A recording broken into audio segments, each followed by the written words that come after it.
Hello everyone. मैं doctor Deepak Shukla, assistant professor commerce, government Mata Sabni, Naveen Girls College Bilaspur. आज आपके समक्ष बी कॉम थर्ड ईयर के ऑडिटिंग पेपर के फर्स्ट यूनिट का तीसरा वीडियो लेक्चर मैं प्रस्तुत कर रहा हूं। आज का वीडियो का लेक्चर का विषय है अंकेक्षण के उद्देश्य। किसी भी संस्था का जब ऑडिट अंकेक्षक के द्वारा किया जाता है तो उसमें अंकेक्षक एक मुख्य उद्देश्य लेके चलता है। यहाँ पर हम देखते हैं कि प्रारंभिक तौर पर जब व्यवसाय का आकार छोटा रहता था तो वहाँ पर लेन देन कम होने के कारण वहाँ पर ऑडिटर एक की जिम्मेदारियां कम होती थी। लेकिन जैसे जैसे व्यवसाय के स्वरूपों में परिवर्तन होते गया, उनके क्षेत्र में परिवर्तन हुआ बड़ी व्यापार में, तो उसके कारण लेन देनों की संख्या बहुत अधिक वृद्धि होने लगी और हर प्रकार के लेन देन होने लगे। तो वहाँ पर एक अंकेक्षक का उत्तरदायित्व बहुत अधिक बढ़ जाता है। तो एक अंकेक्षक का मुख्य उद्देश्य ये होता है कि किसी भी संस्था के लेखा पुस्तकों का सही ढंग से वो ऑडिट करे, सही ढंग से रिपोर्ट प्रस्तुत कर सके। तो उसके लिए वह संबंधित आवश्यक प्रपत्र, डॉक्यूमेंट, वाउचर, स्टेटमेंट वह जुटाता है। कई बार बाहरी पक्षकारों से भी वह आवश्यक प्रपत्र जुटाता है, जिससे कि वो किसी भी संस्था की लेखा पुस्तकों का सही ढंग से ऑडिट करके फेयर और स्पष्ट ऑडिट रिपोर्ट वो प्रस्तुत कर सके। ये मेन उद्देश्य होता है। कि अब उसके बाद हम देखते हैं कि उद्देश्यों पर आगे चर्चा करने के पहले हम आगे ये बता देते हैं कि अशुद्धियां और कपट, इसके बारे में थोड़ा सा आपके सामने मैं एक्सप्लेन कर देता हूं, क्योंकि आगे हम इसका उपयोग करेंगे। अशुद्धियां और कपट किसको बोलते हैं? यदि कोई भी व्यवसायिक क्षेत्र में कोई भी व्यवहार को, यदि हम लेन देन को एंट्री जब करते हैं तो इस एंट्री करने में यदि हम जानबूझकर कोई गलती करते हैं तो उसको हम कपट कहेंगे। लेकिन यदि वो अनजाने में असावधानी से यदि वह हमसे छूट जाती है तो उसको हम अशुद्धि कहेंगे।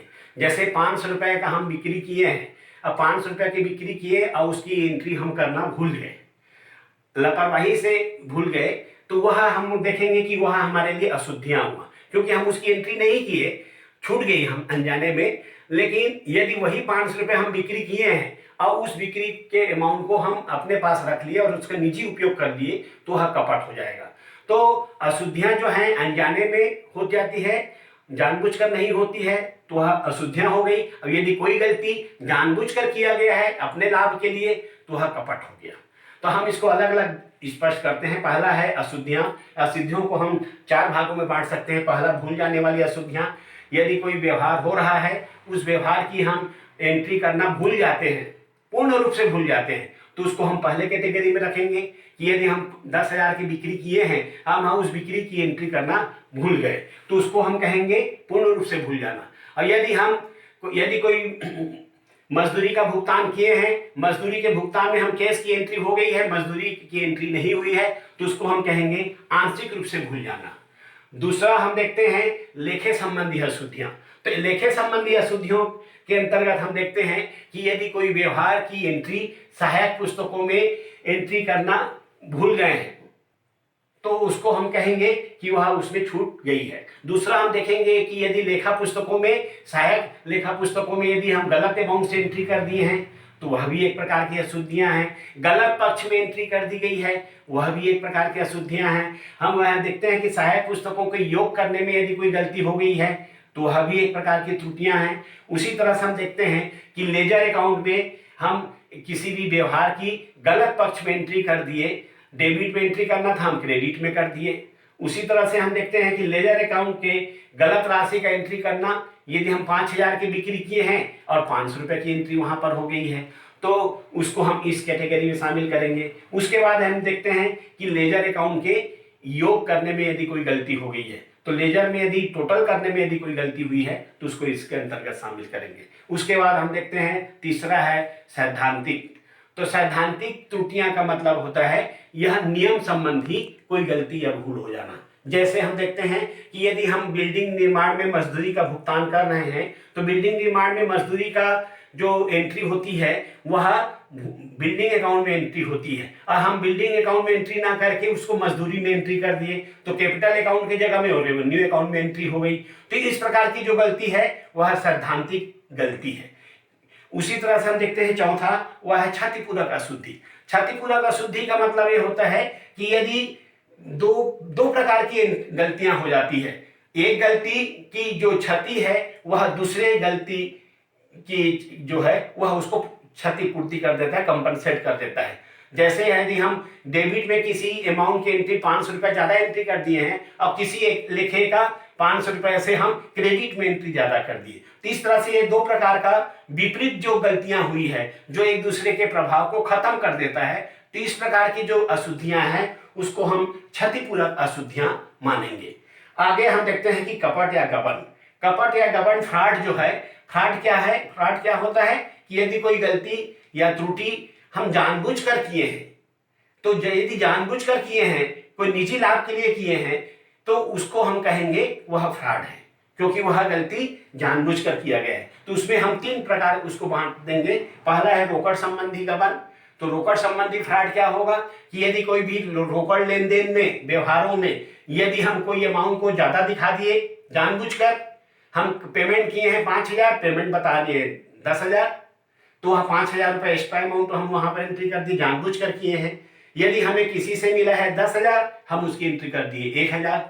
किसी को एंट्री हम किसी मोहन को हम पेमेंट कर रहे हैं 25,000 और बता दिए 30,000। तो कहने का मतलब है कि यदि रोकड़ के हिसाब किताब में, लेन देनों में यदि हम कोई गड़बड़ी किए हैं तो वहां पर उसको केस संबंधी फ्रॉड कहेंगे। दूसरा हम देखते हैं माल का गबन। कई बार ऐसा होता है कि जो फ्रॉड होता है वह गुड्स का भी फ्रॉड होता है। तो गुड्स का फ्रॉड होने का मतलब है कि जितना सेलिंग हो रहा है उसको हम गुड्स के हिसाब किताब में गुड्स को ज्यादा दिखा रहे हैं, गुड्स को कम दिखा रहे हैं, सही हम उसमें गुड्स में नहीं दिखा रहे हैं। तो इस प्रकार के यदि गुड्स को ज्यादा दिखाना या कम दिखाना जानबूझकर, वह भी एक प्रकार का फ्रॉड है। अब आगे हम देखते हैं, तीसरा है वह हिसाब किताब में गड़बड़ी। हिसाब किताब में गड़बड़ी का मतलब होता है कि यदि हम कोई भी अकाउंट या स्टेटमेंट बनाते हैं तो वहां पर यदि हम ज्यादा एक्सपेंसेस दिखा देना, ज्यादा रिसीवर दिखा देना, ज्यादा एसेट्स की वैल्यू को ज्यादा बता देना, एसेट्स की वैल्यू को कम बता देना, लायबिलिटी कुछ ऐसी लायबिलिटी दिखा देना जो लायबिलिटी है नहीं। तो कहने का मतलब है कि कई बार ऐसा होता है कि हम वहां पर हिसाब किताब में गड़बड़ी इसलिए करते हैं कि जिससे कि लाभ और हानि को हम कम या अधिक बता सके, एसेट्स और लायबिलिटी के वैल्यू में हम कम या अधिक उसको दिखा सके, जिससे कि व्यवसाय की स्थितियों को हम परिवर्तित कर सके, इस प्रकार का फ्रॉड करके। आगे हम देखते हैं, पहला उद्देश्य में आ जाते हैं। पहला है, एक ऑडिटर का मेन उद्देश्य होता है वह है लेखा पुस्तकों की जांच। किसी भी संस्था की, जिस संस्था के हम ऑडिट करने जा रहे हैं उसकी लेखा पुस्तकों की सबसे पहले हम जांच करते हैं। जांच ये करते हैं कि वह लेखा पुस्तकें सही बनाई गई है कि नहीं, उस लेखा पुस्तकों में जिस प्रकार की अलग अलग प्रकार के मदों के जो एंट्री की गई है, लेन देनों का, व्यवहारों का, उससे संबंधित वहां पर प्रमाणक है कि नहीं, वाउचर है कि नहीं। तो हम हर व्यवहार को वाउचर से चेक करते हैं, वेरीफाई करते हैं कि वह वास्तव में जो एंट्री हुई है उसका वाउचर उपलब्ध है कि नहीं और सही ढंग से वाउचर है कि नहीं। उसी किस तरह से हमारा एक ऑडिटर का ये दोनों तरह से प्रयास रहता है कि एक तो है कि हर व्यवहार का, हर लेन देन का वाउचर उपलब्ध होना संस्था में, और दूसरा है कि हर वाउचर का एंट्री उस लेखा पुस्तकों में होना। ये दोनों चीज को देखते हैं कि हर वाउचर की एंट्री होना और हर व्यवहार की वाउचर होना। उसके साथ ही साथ हम वाउचर के अमाउंट का भी मिलान करते हैं कि जितना वाउचर में दिखाया गया है उतना ही अमाउंट, मान लीजिए किसी वाउचर में 5,000 के वाउचर है, हम वहां पर एंट्री 500 का कर दिए, तो हर गलती फ्रॉड हो गया या गलती हो गई, क्योंकि हम उसको गलत अमाउंट से दिखा रहे हैं। तो केवल वाउचर है या नहीं, फ्रॉड ये भी देखना है कि वह वाउचर की अमाउंट भी मेल खा रहा है कि नहीं। इन दोनों चीजों को हमें ध्यान रखना पड़ता है जिससे कि हम लेखा पुस्तकों के विभिन्न व्यवहारों को सही ढंग से जांच कर सके उन वाउचरों के आधार पर, और सभी वाउचरों की वहां पर एंट्री हुई है इसको वेरीफाई कर सके। आगे हम देखते हैं, दूसरा है वार्षिक विवरणों का सत्यापन। जो एनुअल स्टेटमेंट है उस स्टेटमेंट का उसको वेरीफाई करना, सत्यापन करना। तो जो भी लाभांश खाता है, स्थिति विवरण है, स्टेटमेंट है, इन सभी का हम चेक करते हैं, वेरीफाई करते हैं। इसलिए वेरीफाई करते हैं कि जिससे कि लाभ हानि, सही लाभ हानि को प्रदर्शित करे, फाइनेंशियल स्टेटमेंट और बैलेंस शीट सही फाइनेंशियल पोजीशन को बिजनेस के वो प्रदर्शित करे। तो इसके लिए हम ये देखते हैं कि वहां पर जो लाभ हानि के अंतर्गत जो आय व्यय की मद दिखाया गया है उसको हमें देखना कि सही ढंग से अमाउंट एंट्री वहां पर हुई है कि नहीं, उन व्ययों में, उन मदों में कोई अंतर तो नहीं है। उसके साथ ही साथ हम ये भी देखते हैं कि इस दायित्व और संपत्ति का जिस वैल्यू में हम दिखा रहे हैं, क्या वह वैल्यू एक्चुअल में, उस वैल्यू का मूल्यांकन किस प्रकार से किया गया है, सही ढंग से हुआ है कि नहीं, संपत्ति का मूल्यांकन, दायित्वों का मूल्यांकन ठीक ढंग से हुआ है कि नहीं, उन सभी चीजों को हम जांच करते हैं। और जांच करने के बाद ये सत्यापित माने संतुष्ट हो जाते हैं कि संस्था की जो लेखा पुस्तकें हैं वो सही ढंग से बना है और सही स्थिति को प्रदर्शित कर रहा है। तो इस तरह से हम देखेंगे कि उसमें वार्षिक विवरणों का सत्यापन किया जाता है। दूसरा हम देखते हैं सहायक उद्देश्य। सहायक उद्देश्य मुख्य उद्देश्य को पूरा करने के लिए हम मानते हैं। उसमें हम देखते हैं कि सबसे पहला है अशुद्धियों को खोजना। जब भी एक ऑडिटर का एक सहायक उद्देश्य ये भी होता है कि ऑडिटिंग कार्य के दौरान यह देखे कि जो व्यवहार या एंट्री या एसेट्स और लायबिलिटी वहां पर दिखाया जा रहा है वो सभी जो है सही ढंग से दिखाया जा रहा है कि नहीं, उसमें किसी भी प्रकार की हिसाब संबंधी, अमाउंट संबंधी कोई गड़बड़ी तो नहीं है। तो यहाँ पर हम देखे थे कि जो ये अशुद्धियां या कपट का हम अभी एनालिसिस किए थे, इसमें हम देखते हैं कि इस प्रकार की कोई गलती या त्रुटि या अशुद्धियां वहां पर लेखा पुस्तकों में पाई दिख तो नहीं रहा है, या इस प्रकार की स्थितियां है तो उसको पॉइंट आउट करना है। ऐसे अंकेक्षण का उद्देश्य ये नहीं होता है कि अशुद्धियों को खोजना, वह ऑडिट कार्य के दौरान यदि इस प्रकार का उनको अशुद्धियां दिखती है तो उस अशुद्धियों को वो पॉइंट आउट करता है जिससे कि वो सही लाभ हानि बता सके। उसके बाद हम देखते हैं अशुद्धियों को रोकना। तो अशुद्धियों को खोजना यदि ऑडिट कार्य के दौरान हमें पता चलता है तो हम उसको फाइंड आउट करते हैं। अब अशुद्धियों को रोकना एक ऑडिटर का तो ये नहीं है कि वो अशुद्धियों को रोक सके, लेकिन उसका मतलब ये होता है कि वह उस अशुद्धि को अपने कंपनी के अथॉरिटी को बताए कि इस प्रकार की इसमें गलती या त्रुटि हुई है। तो उस त्रुटि को पॉइंट आउट हम इसलिए करते हैं जिससे कि आगे जाके उसका रिपीटेशन ना हो, इस प्रकार की गलतियां ना हो। तो हम ये मानते हैं कि यदि हम खोज लेते हैं, उसको पॉइंट आउट कर देते हैं, बता देते हैं, तो उससे आगे जाके अशुद्धियां रुक जाता है या रुक सकता है। आगे हम देखते हैं कि छल कपट, यदि किसी प्रकार की जो फ्रॉड ने हुआ है लेखा पुस्तकों में, उसको हम ऑडिट कार्य के दौरान उसको एक ऑडिटर चेक करता है। ऐसे पहले से वो नहीं मालूम रहेगा कि उसमें इस प्रकार की कपट है, लेकिन यदि वो विभिन्न संस्थाओं के जो ऑडिट किया रहता है उसके आधार पर उसको एक अनुभव रहता है कि वह उस लेखा पुस्तकों का जब ऑडिट करता है तो ऑडिट करने के दौरान वह व्यवहारों को देख के उस प्रकार के, यदि उसको कई बार शंका होता है, कई बार डाउट होता है कि इस प्रकार के अमाउंट में जो डिफरेंसेस दिख रहा है मदों के रेशियो में, तो हो सकता है कि इसमें इस प्रकार की गड़बड़ी हो। तो कई बार होता है कि व्यवसाय के नेचर के हिसाब से जो अमाउंट आना चाहिए, दिखना चाहिए, यदि उस प्रकार के अमाउंट उनको थोड़ा सा डाउट हो रहा है तो इस प्रकार के फ्रॉड यदि उनको प्रयास वो करते हैं कि इस प्रकार की कहीं गलती तो नहीं हुई है। तो इस तरह से वह उनका एक उद्देश्य होता है कि यदि किसी प्रकार का फ्रॉड है तो अपने ऑडिट कार्य के दौरान उसको खोज निकाले, और खोज निकाल के साथ ही साथ उसको पॉइंट आउट करके आगे इस प्रकार के फ्रॉड ना हो, इस बात का वह प्रयास करता है। आगे हम देखते हैं वह है प्रबंधकों को सलाह। जो एक ऑडिटर अशुद्धियों को खोजना, कपट को खोजना, इन सभी को खोजने के बाद उसको जब पॉइंट आउट करता है तो अभी तक का जो जांच किए हुए के आधार पर जो वह अनुभव करता है उस चीजों को वह प्रबंधकों को आवश्यक सलाह देता है कि आगे जाके हम किस किस बातों पर हमें ध्यान देना होगा, किस किस चीजों को दूर करना होगा और किस किस चीजों को फॉलो करना है। तो आगे हम देखते हैं कि कर्मचारियों पर नैतिक प्रभाव। कर्मचारियों पर नैतिक प्रभाव, यदि किसी संस्था का ऑडिट हो रहा है तो संस्था के कर्मचारियों के ऊपर एक प्रकार का नैतिक प्रभाव वहां पर पड़ता ही है। तो एक ऑडिटर का एक प्रयास रहता है कि वो ऑडिट कार्य के दौरान अधिकारियों कर्मचारियों के साथ साथ कर्मचारियों पर उसका नैतिक प्रभाव पड़े। यदि फेयर ऑडिट हो रहा है, अच्छा ऑडिट हो रहा है, तो उसका डायरेक्ट इनडायरेक्ट कर्मचारियों पर भी प्रभाव पड़ता है और कर्मचारी को ये मालूम रहता है कि उसके द्वारा किए जाने वाले कार्य, किए जा रहे कार्य आगे जाके ऑडिट होना है, तो उसका एक प्रकार का नैतिक प्रभाव उस पर पड़ता है। आगे हम देखते हैं वह अधिनियम के आदेश की पूर्ति। जो ऑडिट कार्य के दौरान हम इस बात का प्रयास करते हैं, ऑडिटर करता है कि उसमें नियमों का, अधिनियमों के प्रावधानों का सही ढंग से वहां पर फॉलो हुआ है कि नहीं। कई बार होता है कि यदि हम कंपनी का जैसे ऑडिट कर रहे हैं तो कंपनी के जो प्रावधान है, उसके रूल्स रेगुलेशन है, उसका वहां पर उस लेखा पुस्तकों में फॉलो हुआ है कि नहीं, इस बात का भी वो प्रयास करता है ऑडिटर ऑडिटिंग कार्य के दौरान, और उसके इस तरह से आगे हम देखते हैं वह है सरकारी अधिकारियों को संतुष्ट करना। कई बार ऐसा होता है माने कि जब एकाकी व्यापार साझेदारी का चूंकि ऑडिट नहीं होता है लेखा पुस्तकों के, जनरली यदि वो व्यवसाय का क्षेत्र छोटा है तो वहां पर यदि हम टैक्स कैलकुलेट करते हैं तो टैक्स कैलकुलेट जब किया जाता है तो एक ऑडिटर ये प्रयास किया जाता है में ऑडिट, जब हम छोटे माने सभी छोटे व्यवसायियों का जब ऑडिट भी करते हैं तो वहां पर ऑडिट इसलिए कराया जाता है कि जिससे कि उस संस्था के द्वारा सरकार को ये माने एक प्रकार का संतुष्ट कर दें कि हम लेखा पुस्तकों का ऑडिट करके टैक्स कैलकुलेट करके आपके को हम टैक्स पेमेंट कर रहे हैं। तो इसका मतलब ये हुआ कि ऑडिट नहीं कराना है तो भी हम ऑडिट करा रहे हैं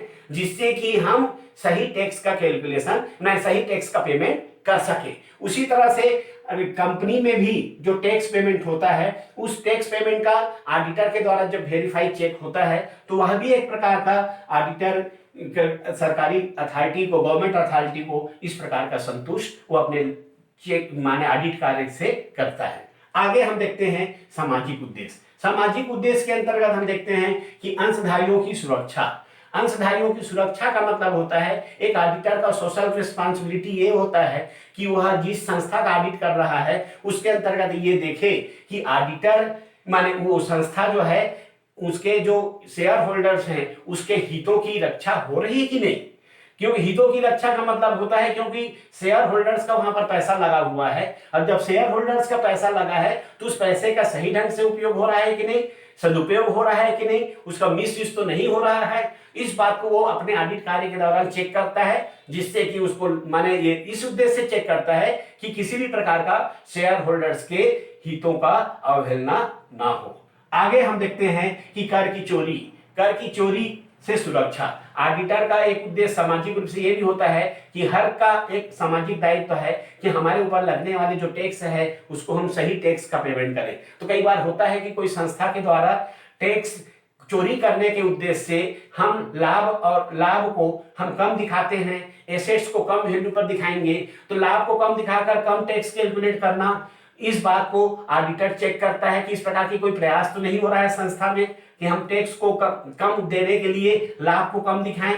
तो इस तरह से ये देखा जाता है ऑडिटर के द्वारा कि उसके संस्था जिसका ऑडिट करने जा रहा है उस संस्था में टैक्स चोरी से संबंधित किसी भी प्रकार का इस प्रकार का कोई प्रयास तो नहीं किया गया है कि लाभ को कम दिखाकर टैक्स कम करना, सेलिंग को कम दिखाना। तो इस तरह से उसको वह टैक्स की चोरी ना हो इस बात का भी वो अपने ऑडिट कार्य में प्रयास करता है। आगे हम देखते हैं पूंजी के क्षरण से सुरक्षा। पूंजी क्षरण से का मतलब ये बहुत ही खतरनाक स्थिति होता है किसी भी कंपनी के लिए कि कैपिटल के से हम लाभांश का भुगतान करना।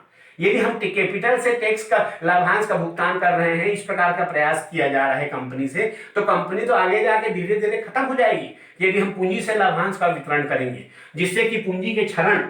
तो इस प्रकार का एक ऑडिटर का एक उद्देश्य ये भी होता है कि उसमें जो पूंजी से यदि कोई लाभांश डिविडेंड का पेमेंट तो नहीं किया जा रहा है, तो इस प्रकार का पूंजी के क्षरण के संबंध में वह इस प्रकार का जांच करके उसको सुरक्षा देने का प्रयास इसके अंतर्गत करता है। आगे देखते हैं कि विनियोजकों के साथ न्याय। ऑडिटर ये भी देखता है जांच कार्य में कि कोई भी इन्वेस्टर जो पैसा लगाया है उस कंपनी या संस्था में उसको सही ढंग से रिटर्न मिल रहा है कि नहीं, उनके रिटर्न उनके जितना मिलना चाहिए उससे कम तो नहीं मिल रहा है। इस बात का ऑडिटर अपने ऑडिट कार्य में उसको प्रयास करता है कि उनको सही ढंग से रिटर्न मिले, उनके साथ न्याय हो, किसी भी प्रकार का अन्याय इन्वेस्टर के साथ ना हो। आगे देखते हैं कि ग्राहकों को सही मूल्य चार्ज किया जाना। यह देखा जाता है कि कस्टमर को सही मूल्य पर माल बेचा जा रहा है कि नहीं, इस बात का वो चेक करता है। कई बार ऐसा होता है कि आजकल जो लोगों को आकर्षित करने के लिए हम विभिन्न प्रकार के डिस्काउंट, एडिशनल डिस्काउंट देते हैं, तो वहां पर यह देखा जाता है कि कई बार प्राइस को बहुत अधिक बढ़ा देते हैं और हम डिस्काउंट, स्पेशल डिस्काउंट ये सब देते हैं। तो कई बार उस स्पेशल डिस्काउंट देने के बाद भी उसका जिस मूल्य में बिक्री हो रही है, क्या वह सही प्राइस में बिक्री हो रही है कि नहीं हो रही है, इस बात को भी एक ऑडिटर अपने ऑडिट में वेरीफाई करता है, चेक करता है। उसके साथ लास्ट है वह है विशिष्ट उद्देश्य, स्पेशल ऑब्जेक्ट। स्पेशल ऑब्जेक्ट का मतलब होता है एक ऑडिटर का एक मुख्य उद्देश्य ये भी होता है कि हम जिस उद्देश्य के लिए स्पेसिफिक यदि कोई ऑडिट किया जा रहा है, किसी विशेष उद्देश्य के लिए हम ऑडिट करा रहे हैं, तो एक ऑडिटर को इस बात का प्रयास करना चाहिए कि जिस उद्देश्य से ऑडिट कराया जा रहा है उसके आधार पर हम ऑडिट कार्य करें। जैसे फाइनेंशियल ऑडिट होता है, कास्ट ऑडिट होता है, मैनेजमेंट ऑडिट होता है। तो यदि हम कास्ट ऑडिट कर रहे हैं तो कास्ट ऑडिट में हम फिर देखेंगे कि जो कास्ट से रिलेटेड पॉइंट है उस पॉइंट को हम ज्यादा ध्यान देते हैं। कास्ट पॉइंट पर कैलकुलेट माने ध्यान देकर हम देखते हैं कि कास्ट कैलकुलेट कैसे किया गया है, किस प्रकार की गणना की गई है, सही गणना की गई है कि नहीं, इस बात पर हम अपना अध्ययन या जांच का आधार बनाते हैं। उसी तरह से फाइनेंशियल का है और उसी तरह से हमारा मैनेजमेंट का है। तो इस प्रकार का किसी विशेष उद्देश्य के लिए यदि कोई ऑडिट कराया जाता है तो हम विशिष्ट उद्देश्य को ध्यान में रखते हुए ऑडिट कार्य करते हैं। तो इस तरह से आज हम आपके सामने एक अंकेक्षण के कार्य का क्या क्या उद्देश्य हैं, उस उद्देश्य को हम आपके सामने क्लियर किए हैं और मेन जो उसके आधार पर उस जांच कार्य में जो अशुद्धियां या कपट पाई जाती है वह किस किस प्रकार की अशुद्धियां कपट हैं और उसको किस तरह से एक ऑडिटर को अपने ऑडिट कार्य में उसको ध्यान रखना चाहिए कि जिससे कि इस प्रकार की गलती या त्रुटि ना हो और सही ढंग से वो अपना ऑडिट कार्य कर सके और सही ढंग से व्यवसाय की स्थिति को अपने रिपोर्ट में सही स्थिति का माने वो विवरण दे सके। Thank you.